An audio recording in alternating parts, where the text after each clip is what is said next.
For a part this simple, I think 3 minutes and 30 seconds is a little excessive. So let's figure out kind of what I did wrong there, or maybe not wrong, but maybe just differently than probably the fastest method here. So looking at this drawing, one thing that should have given this away pretty quickly that I should do a revolve is this nice little cross section here that shows me all these dimensions, especially this center angled hole, because I had to do a revolve cut at the end anyways. Had all these boss extrudes. I tried doing a move face command, which I actually didn't even do. And I realized, wait, I can't even do move face with an offset to surface. So really this should have been a revolved boss from the start.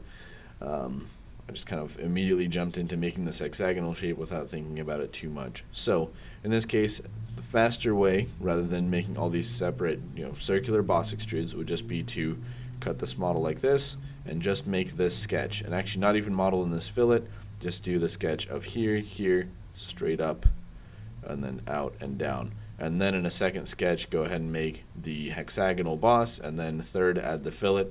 3 features, no problem. So our second time through should be a lot faster.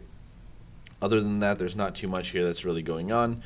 Again, this is kind of a quick and dirty highlight of, well, boss extrudes for circular features, and trying to make these chamfers and everything else afterwards is going to be a lot more difficult than just doing it revolved all in one sketch. So let's see just how much faster our second time through is.